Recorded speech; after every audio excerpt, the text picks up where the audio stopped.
Chapter 12. Methodist Light. What would it mean to be a Methodist preacher?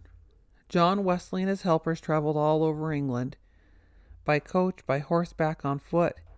They preached at marketplaces, in yards, and on fences, in barns. There were long rides, muddy roads, and bad weather. They stayed in cold houses, ate coarse food, slept on beds too short with blankets, stiff as a board. They rose at 5 a.m. and preached to people before work. To be a Methodist preacher meant to praise God for all his mercies at all times. Traveling with Father, now a lay preacher, Robert found out for himself what Methodist preaching meant. Knowing that John Wesley shared all the discomforts helped. Wesley simply ignored inconvenience. Wherever he was, he talked about God's plan for man's salvation. Robert remembered Wesley telling how one man he had met on the road kept wanting him to agree to something that Wesley did not believe. Somehow Wesley found himself dragged into an argument. "You are rotten at heart," the man had shouted. "I suppose you are one of John Wesley's followers." "No," Wesley answered. "I am John Wesley himself." The man had tried to run away, but Wesley kept up with him, talking all the way to Northampton. Whether dealing with one person at a time or with a group, John Wesley's method became more widely known. People were either strongly for or strongly against John Wesley and his preachers. It's like a battle, Robert thought. In one village with Father, Robert discovered a people had a new way of attacking Methodists. "So you belong to the Methodists, do you?" a shopkeeper asked. "A secret society in wartime means treachery." "We're not secret, or we're not at war." "We're about to be. Don't you know the French are ready to invade England any day now?" "But of course you know. You're spies." Some passerby stopped. "Spies? Who's a spy?" "This young one here, and his father too. I've seen them going in and out and around. Not too long ago there was another one. Came here, stayed a few days, then left." There were mutters among the little knot of people surrounding Robert. "Always face a mob," Robert remembered. "Collecting information for the enemy, that's no doubt," someone said. "Spies! Methodists!" several people exclaimed. Robert stood quietly. "Haven't you anything to say for yourself?" "My father is here to preach the glad news of salvation." "What trade do you follow, young one?" the shopkeeper asked. "Basket maker, baker, stonemason, or what?" "I'm going to be a preacher too." There. He had said it in front of other people. It was a commitment, and it felt right. "These Methodists think a layman can preach," the shopkeeper told the others over Robert's head. "They think a smattering of the Bible is enough." "Sir," Robert protested, "that is not true. Every man has an inner witness, like an inner call, you might say.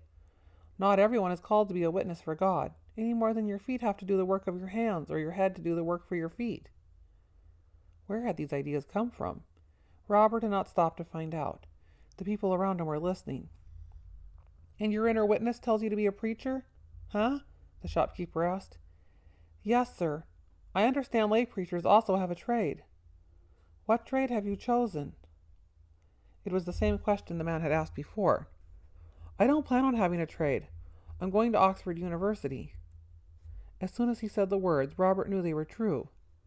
Why hadn't he been able to say them before? Why had it taken him this long to define what he now recognized as his goal? Well, well, well, so a boy like you, no different from the rest, is going to go to college. I suppose you think that'll make you a gentleman." "No, sir." Robert knew better. In England, gentlemen were born, not made, and everyone knew the difference. "I hope to be educated." "Don't you think the Bible is enough?" "To be saved, yes, but I want to know its history." Someone asked where the preaching was to be held that night. Others drifted away.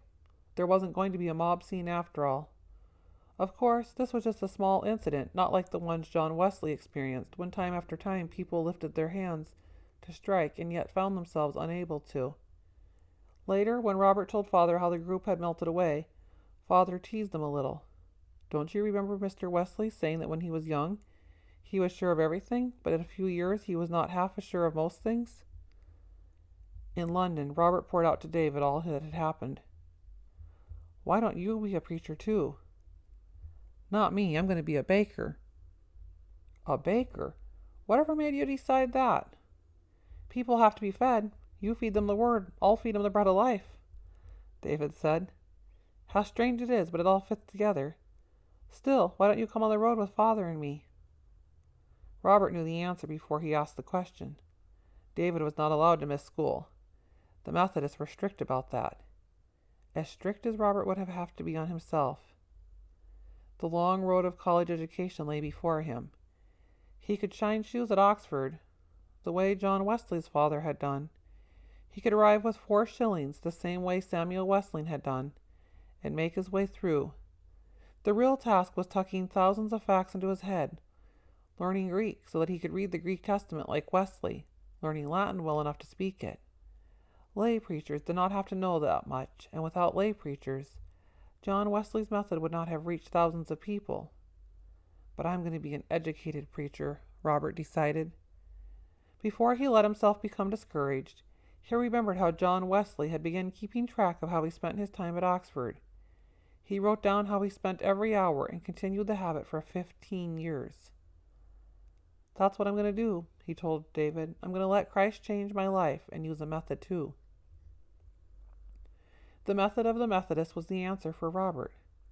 Maybe other people could accomplish great things without being a Methodist. After all, God worked through anyone who accepted Christ and lived for him. And at that moment, Robert felt the inner change he had sought so long. That's it! That's it! He exclaimed to David. Conversion is letting God act through you.